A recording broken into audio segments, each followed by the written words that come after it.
Good morning. Today is the 12th day of the month of Elul, and it's also the 7th day of the month of September. Welcome to our Kabbalah and Coffee class. We are studying the book called The Four Worlds, and we are currently on page 32. We have studied and we have concluded the study of the four worlds. And the four worlds proves that there are different stages, different levels in heaven as well. One would think that time and space are related to one another. Space is a physical thing. Time is, by definition, when you have space, you must have time, because where it is over here, it's not the same time over there. You have a globe, and it's got to be 24 hours. Somewhere it's 1 o'clock, and in the other place it's 12, close to 1, 24 hours behind. Yet, we hear of space in outer space. We hear of space in heaven. Not space the way we understand it, but a spiritual space, which is related to the four worlds, which are the general numbers of the worlds which are in place in order that the energy of God that comes to this world should be able to come down in a regular or normal flow. So it starts from God, and it doesn't just come down here as God, but it comes down here as a very filtered through these worlds. And within these worlds, you got 10 levels. By the time it gets here, it doesn't look like God anymore. You've got to search for God. You've got to seek God, because what you see out there is to us very natural. And although everything is miraculous, you're planting a seed, planting a little pit of an apple in the ground, and you expect to grow an apple tree out of that, or out of the earth. It's not the seed is not the one that grows it. It's the earth that grows it. The seed is the direction in which it's going to go. It's going to be an apple tree, not a peach tree.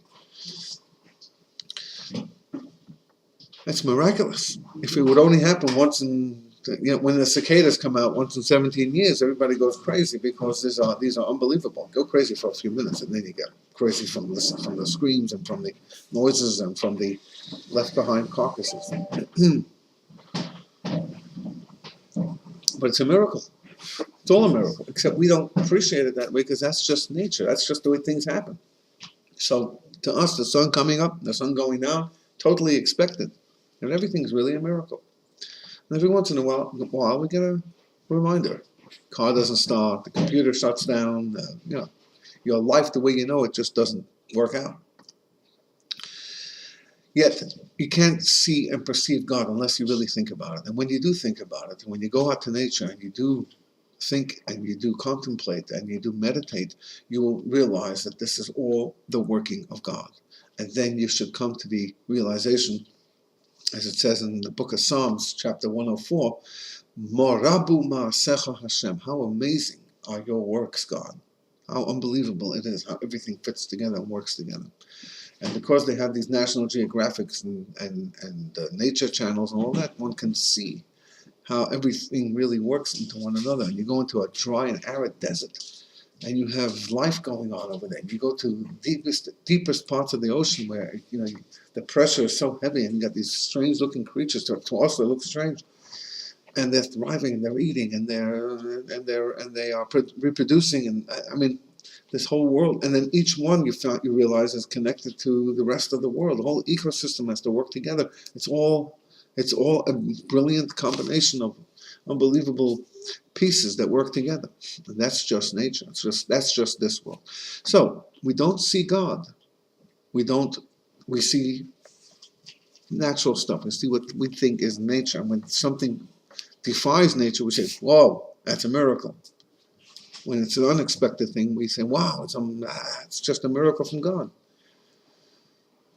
In the other worlds, they see God like that.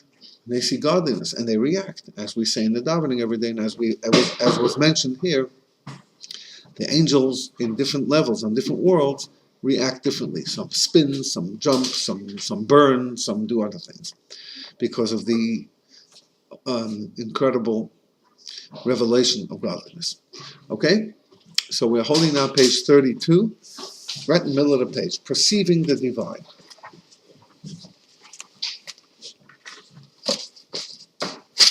We need some more copies, don't we?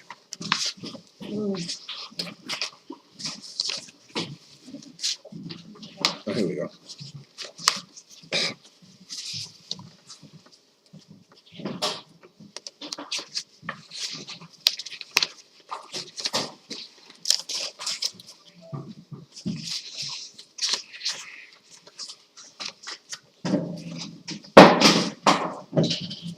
Is this one? Yes, that's one. Yeah, I found that before. But it's only part of. No, that's good enough. It That's is? good enough, yeah. Just 32 in there? Okay.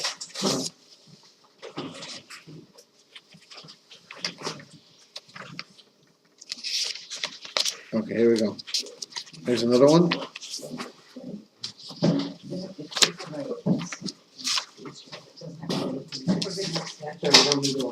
Right, I know, so I know that. 32 and 33, maybe. Does anybody need the yellow pages? I have some yellow pages. Do we need some? I got another yellow page set. There's another one here, okay, just in case we need it. All right. Page 32 in the middle of the page, perceiving the divine. One of the reasons God created the world is, as explained in Eitz Chaim. Look at footnote 36, please. Can you wash in the other room, please? Thanks. 36, footnote, Sha'ar HaKelim, beginning Eitz Chaim. Sha'ar HaKelim, beginning. Eitz Chaim is a compilation of the Arizal's Kabbalistic teachings by his primary disciple and exponent, Rabbi Chaim Vital. Rabbi Chaim Vital was a man who was born and eventually moved to Israel, to Tzfat. He lived there only for 2 years. And he was known as not the Rabbi Chaim Vital, his teacher, the Arizal, Rabbi Yitzchak Laurier, was born, I believe, in Spain, and he was taught this incredible new direction in the Kabbalah. Then he was sent to Tzfat, and he came to Tzfat, and everybody was younger than him. He was in his mid-30s. They all became his disciples immediately. He taught for 2 years, and he died. But his impact on Tzfat is still felt 500 years later to today. And when we go to our trip from Poland to Israel, with God's help, we will go to visit his grave and his mikveh and his synagogues. And basically, he made the city of Tzfat the Kabbalistic city that everybody thinks it is. And he did not want his words to be recorded. He did not write his words, but Rabbi Chaim Vital did. And then he asked Rabbi Vital to bury his notes with him when he dies, which he did. And then they took him out as per instruction of Rabbi Chaim, who heard it from his teacher post his passing. And he published them in a book called Eitz Chaim, Tree of Life. His name was Chaim. So he published them. And that is, today, if you want Kabbalah, the Zohar is the Bible. But without the Eitz Chaim, it's like studying Torah without the Talmud, which basically means nothing. There is no Torah without the Talmud. There is no Zohar without Ari's direction. So he writes in Eitz Chaim, and it's all like short Kabbalistic statements, and good luck, each one of them is packed.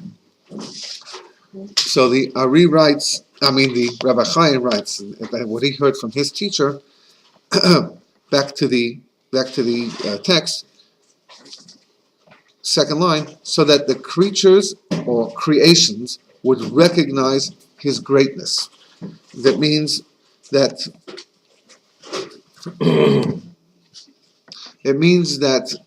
again, let's look at 37, footnote 37. Obviously, this does not mean that God was looking for recognition. Rather, he sought to create creatures for their sake, so that they might merit a glimpse into his greatness. That means that the reason God created the world. Now, there are several reasons that are offered of the reason for why God created the world, but they all center around one point. That God, who is the essence of good, despite the fact that some may think that there's some bad stuff going on and whatever, but it's all because of our inability to really see the truth, to see what's really happening behind the scenes. But as the Kabbalah says, he's a etzem hatov lehetiv. He is the essence of good, and the essence of good wants one thing, wants to share good. Now, how do you share good if you're alone? Well, then you have to create a whole system so that there should be creations on this world that are not immersed in godliness, like as human beings are created, and that yet the human being should be able to have the ability to recognize God and therefore bask in the greatness of God.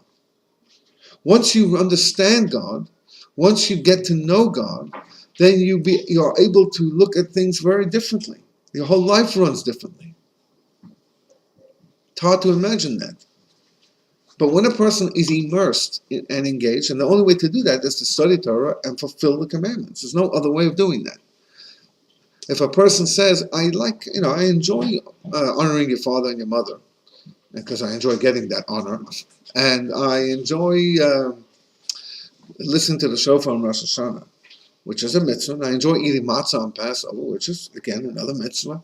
But I don't care for Shabbos, I don't care for kosher, I don't care for whatever. When a person says that, then it's like saying, honey, I love the way you make challah, and I love the cholent on Shabbos, but I think you're ugly, and you're also fat. So I love some things about you, but I can't stand other things about you. What? Try that, guys. A Jewish compliment. That's a You Bronx. move one hand and take from the other. You mean that's like the Bronx cheer? Boo!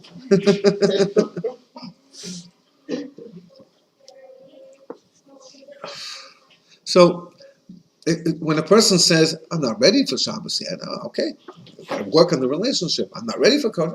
Listen, things have to take that time. They have to become part of the person. They take a long time. Sometimes they can take a very long time. Take a lifetime.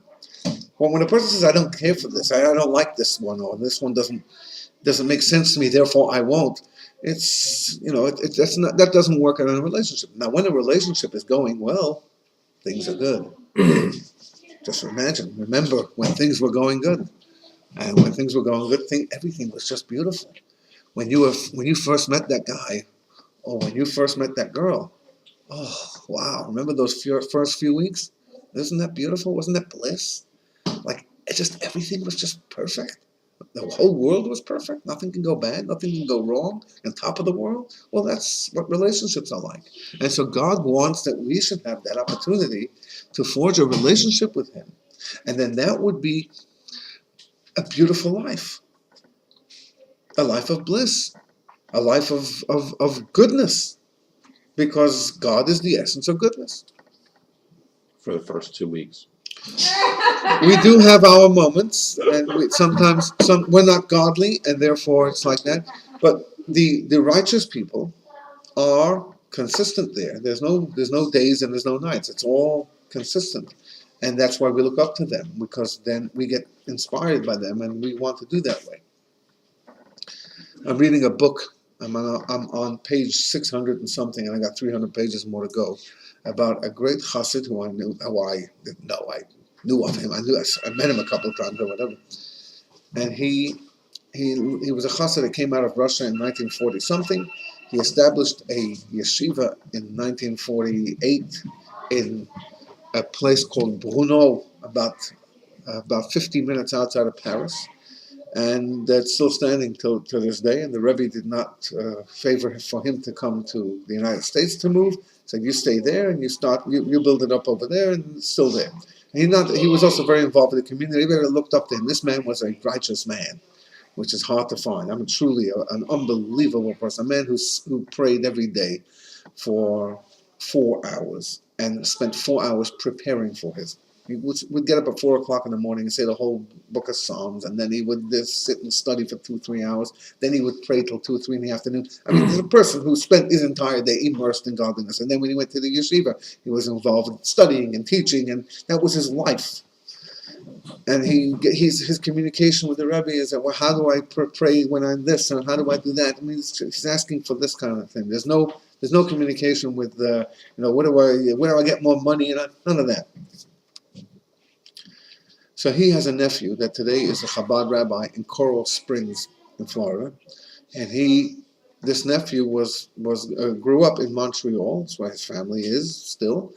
And when he was 12 years old, he had heard about this uncle of his that was coming to visit, that he was a very special man, like one of these real unusual people. And he was. So at 12, he mustered up the courage, and he said to this guy, he said, they say on you that you are, one of the greats. And I want to know, is that true? So the guy said, why do you have to worry about me? You worry about yourself. It's your life. So he said, and the reason I'm asking this is because I want to know, how is it possible for a human being to live this way? So he said, now that's a good question.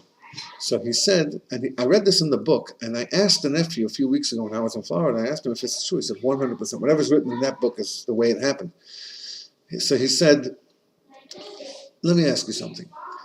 If I asked of you to behave yourself for 1 minute, that means keep your thoughts clean, keep your speech clean, keep your actions good, don't do anything wrong, just for 1 minute.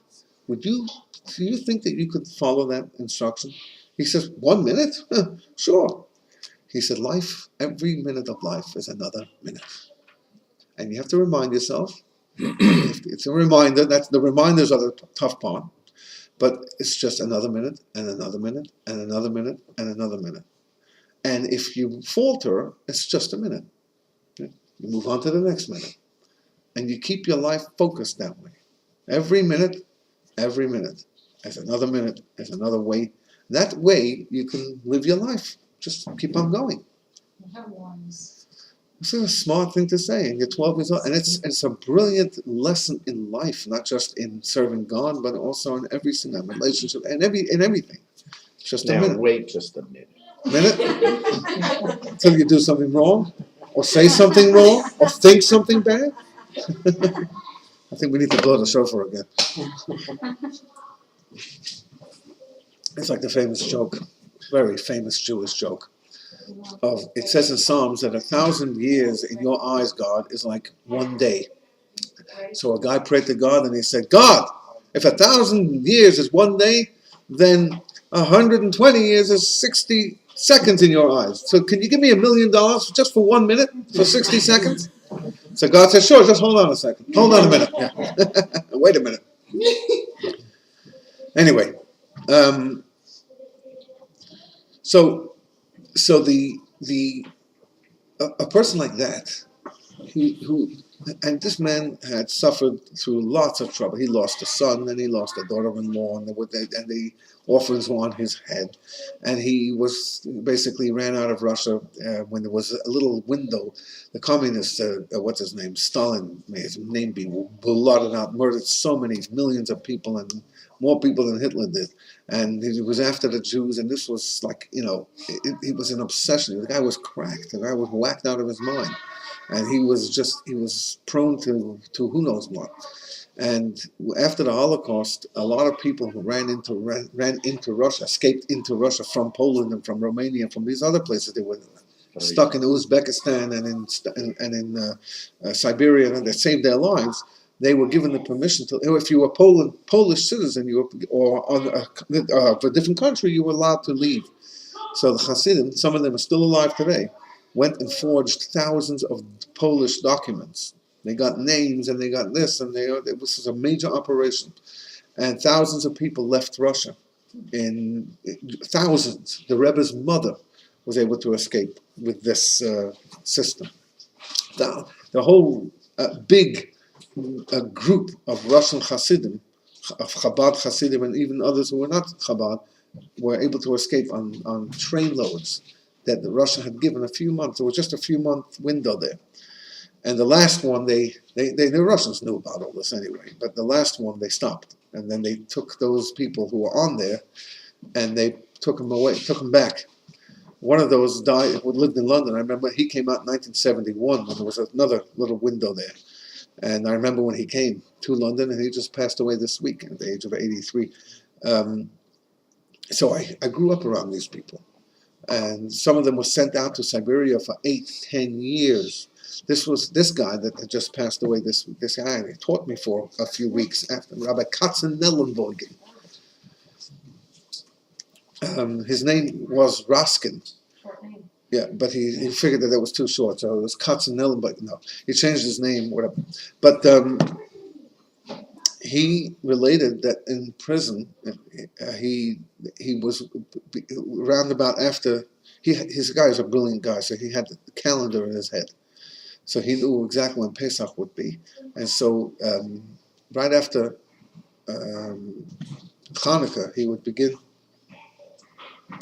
Right after Hanukkah, he would begin to put together food for Pesach. Now, what food can you put away that would last? So he would barter with other inmates, and he would put sugar. They would give out sugar cubes, 2 sugar cubes every day. So by the time Pesach came along, he had a stack, and that's all. For 8 days he sucked on sugar. There was sugar and bread and coffee, and he wouldn't want to drink the coffee so he ate sugar for 8 days. I knew this man. I grew up around him. So, in 1946, his mother was one of the people who were the organizers of this thing. She was dealing with this escape, and on the last train, she was arrested from on the train and taken back into Russia. In order to get her to confess, and what they wanted was to find the other people, where they live and where they're hiding. So they took her son to jail as well. He was in 1946. He was 83 now, so he was a teenager, young teenager, and they would beat him on the palms of his sole of his feet, and she would hear his screams. That's how they were. So they say, we're going to beat him more every single day. They did this for a few weeks. They beat the boy so that he should scream and the mother should give up the secrets. And she never did. And then they sent her out to Siberia. Within a week, she had a heart attack and died. Is that Mama Sarah? Mama Sarah, yeah. Anyway, back to the point over here. So people who are engaged in godliness and all the troubles, this rabbi who came out of Russia, and these people who went through lots of trouble. And the rabbi who came out of Russia, and he was this great man, he left behind who knows what. These people had lots of trouble. The Rebbe himself, his grandmother was shot in her head by the Nazis, and his brother was murdered. His uncles, Rebbe had close family members who were murdered by the Nazis, and these people had tragedies, but they did not allow the enemies and the tragedies to dictate their lives. Their lives were so connected, they were so plugged in, that they lived their lives in holiness, and they inspired tens of thousands, hundreds of thousands, millions of people. To this day, I'm reading a book now, he died in 1984, this rabbi from France. To this day, he's still inspiring people because of this book. And so the point is that when one is really plugged into God, there's a relationship, then even the suffering and the tragedy that even according to Torah is, you have to sit and mourn for departed ones and people who were torn away for nothing, for no reason, a bullet in your head to your grandmother. Try and imagine that. But even they lived their lives as connected, and it was a good life. Not without its sadness, but because of the connection, but because of their being plugged in to God. The essence of God is goodness. And therefore, despite what it feels like here, for whatever reason it has to happen, nevertheless, those who are plugged in were able to not just live their lives, not just thrive, but were able to inspire generations to keep on going. Because the essence of good wants to do good.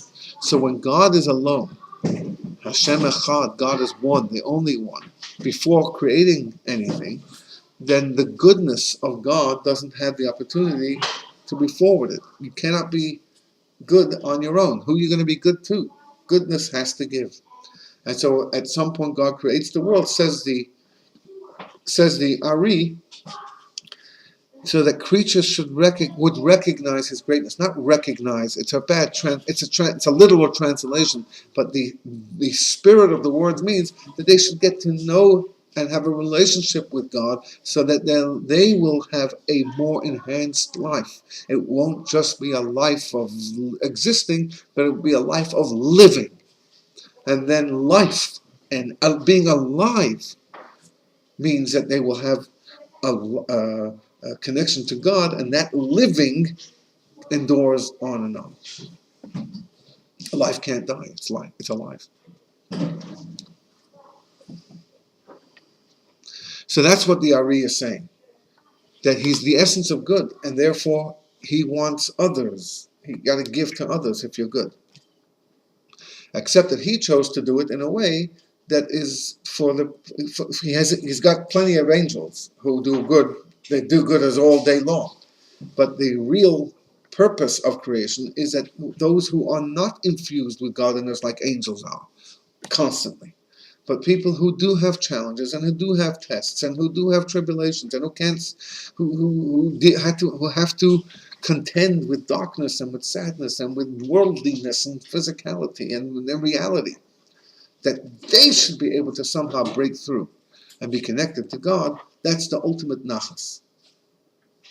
And again, go back to the relationship. Even when there's a storm and when there's trouble and when there's ups and downs, you still remain through it and you weather the storm. That's the ultimate relationship. Okay, back to the text. We'll start again from the beginning of the paragraph. One of the reasons God created the world is, as explained in Eitz Chaim, so that the creatures or the creations would recognize his greatness. That means they would have that privilege of getting connected to God, and so that they could merit to be a chariot for him. 38, footnote 38. A chariot obviously has no will of its own and is entirely subservient to the will of its rider. It is therefore used as a metaphor for a level of transparency that one can attain, where one is a chariot for God, an unobstructed conduit for the divine will. A chariot follows wherever you get. Just imagine a car. A car has no will of its own. I know you can find ways to disagree. All of a sudden, cars feel boo-boos. But truthfully, it's not the car's fault. It's our fault. For whatever reason, the engine is faltering. We haven't done this or we haven't done that. It's getting old, creaky. But bottom line is, cars are cars. Computers are computers. They're just machines. It's not the computer. It's never the computer's fault. It's always what we have or haven't done. Because they are inanimate, dead objects. They are lifeless objects. So they don't have a life of their own. So that is a metaphor. But the car goes wherever you tell it to go, wherever you lead it, wherever you guide it to go. That's where it's going to go. Whatever you want from the computer to do, you're going to decide it, and you can make it happen. That's up to you. It's up to us. Similarly, being a chariot to God means that we just follow his divine will. There is a concept that's called Kabbalah's oil, acceptance. You accept the yoke, acceptance of the yoke. Yoke, Y-O-K-E, not Y-O-L-K. Yoke as like an animal who you put the yoke on it so it should plow the field. So this idea, this concept is actually in the daily services, where we say that they all accept upon themselves the yoke of the heaven. Yoke means that you are just going to do. You're a bull out in the field and you're going to just go that way, or follow the carrot, or whatever, but you're heading where you are directed to head. That's a very special type of level, because human being doesn't want to go. We want to go where we want to go. A servant who is working for a master wants to know when is the day off. That's what you work for your time off. When you're working for anyone, you want to know when is my day off? When is my vacation time? When do I not have to get up and come to work? That's the whole focus of work. So, um, as a servant, we must be very focused. It's difficult as human beings to be accepting. And so I have to keep Shabbos. Why can't I do this? I'm not following this part. I have to put on tefillin. But it's tight. It hurts my arm. I have to fast on Yom Kippur. Fasting. I'm fasting half a day. I think, what God really care if I ate at 6 o'clock or 8 o'clock? I hear that question all the time.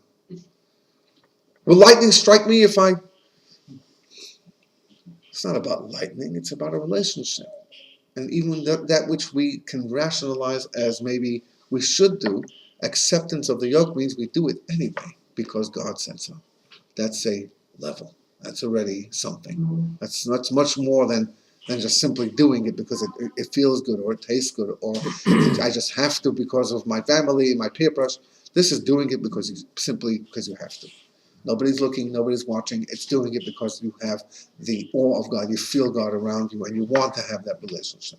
Even if you're not in the mood, even if you don't understand it, that's like a chariot. You're doing it because the owner says, we're going to New York today. It's hard for me to move. But we go. The owner says go, we go.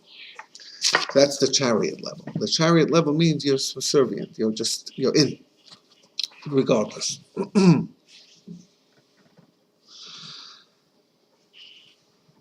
It is explained in Hasidic literature, we're now in the fourth line, that God emanated the world of Atzilut, remember that's the highest, the first of the four worlds, so that the creatures or creations would possess wisdom and perception. He wants that we, human beings, should have wisdom and perception. For without, that's why there's Atzilus. But wait a minute, Atzilus is so far-fetched. The way he explained Atzilus as a godly world, who's in Atzilus? Like who's hanging around there? If not one or two people in this world, maybe, if you're lucky. Who's this? He creates Atzilus for us. We're lucky to be in the end of the barrel over here, the bottom of the pit. So he says, for without Atzilut, the creatures would not be capable of understanding God. So Atzilus gives the first jolt, the first push of godliness, so that, albeit in a filtered manner, is able to come down to this world, and that there is an ability for people like us to perceive it, to understand it, to take it in within us. We say in the Aleinu prayer, the last prayer of all services, just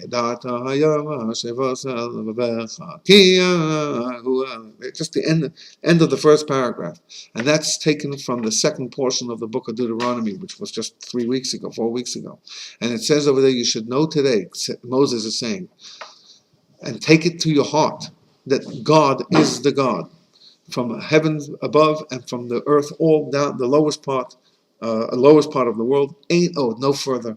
There's nothing further, nothing more. That's it. It's God everywhere. And what he's saying it to people who actually witnessed the Ten Commandments. When the Revelation of Sinai, they saw the sea being split. They ate manna from heaven every day, for crying out loud. They ate bread that came from heaven. Their whole lives were miraculous. He was telling them, you should know that God is the God from the heaven above and from earth below. Like, what's he saying over here? Take it to heart. Like, wow, man, make sure you don't forget. How is it hard? What else is running this world? What else are you going to put in there instead of God? But what Moses is saying, you should know today and take it to heart, meaning do things to know. Not just, okay, I believe it, I see it. But get to know God. Take it to heart. Internalize it.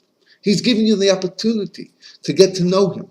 And for that, he's got Atzilus and Berea. And he's got this whole thing, that all the angels and the soul, everything. So that the world, people and human beings, us, we, you and I, in this world, should have the opportunity to know him, to connect with him, to have a relationship with him. And that would enhance our lives. May not look like it right away. But when one engages in that kind of behavior, that kind of activity, the whole life is a different life, a more meaningful life, a more elevated life, a more purposeful life. What? God? Yeah. And then the Shabbos has a meaning to it. Yom Kippur, the fasting of Yom Kippur has a different feel. And even the matzah they eat on Passover is a different type of matzah. Feels different. It is different. It's not just eating. Rabbi, are you saying that because Atzilus exists, that the filter down to us gives us the ability to have whatever spiritual experience we have? Or that because the souls of people like Moses had that Atzilus in them, it gives us an opportunity to have an experience of godliness? I'm saying something just a little bit different than that. I'm saying that the reason God created it, not just that it's there, that God put it there specifically that people on this world should have the opportunity to know God. That's why Atzilus was created. Atzilus was all of these high spiritual worlds that we see great people from. When we see great people, we realize where they're coming from, where their souls are from.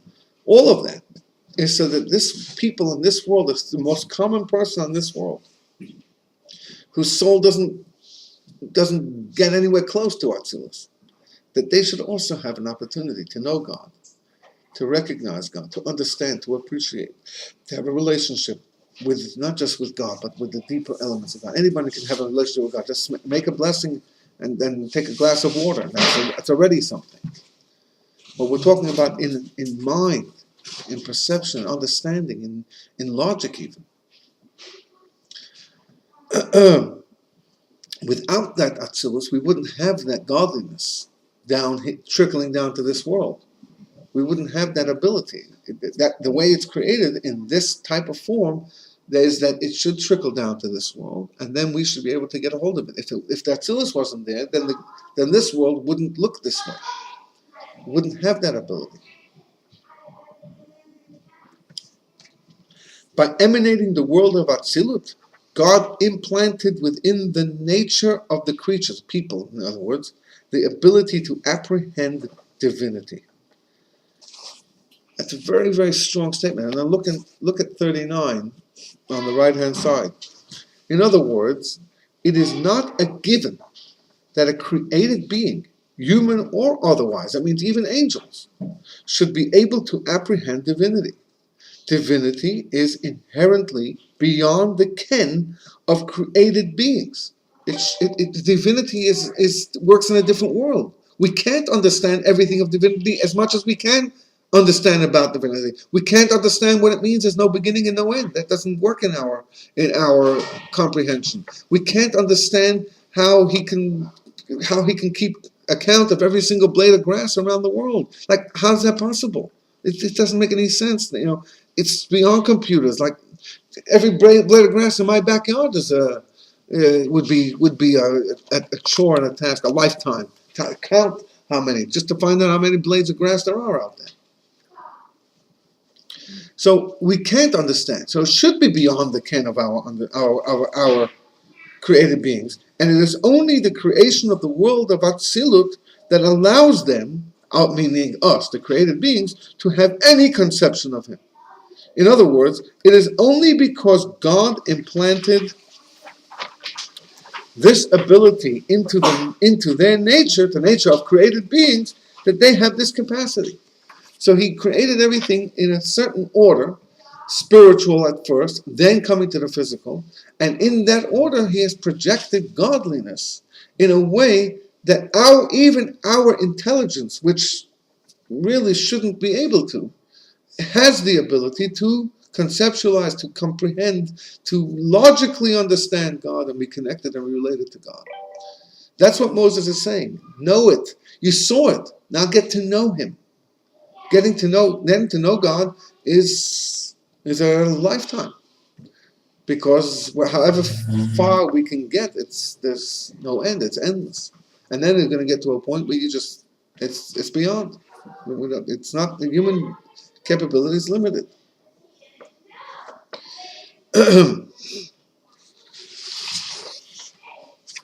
Okay, so now now we have a picture of what these four worlds do. What is the function of these worlds? Why we need four worlds? How do we know there are four worlds? That we discussed in the introduction. We talked about the four name letters of God, and we looked in our own lives, our own bodies, and how things filter down.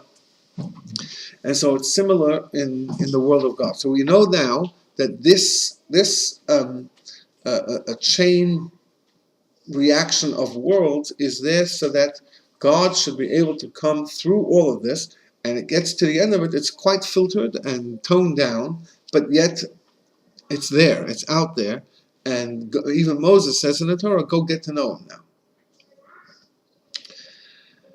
But there's more than Atzilut. There is higher than Atzilus. That's where he's going now.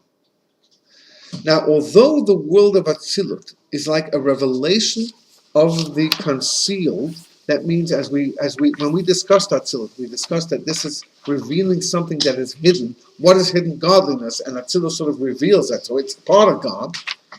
This does not mean that the inner flame itself emerges from the coal and is seen outside of it.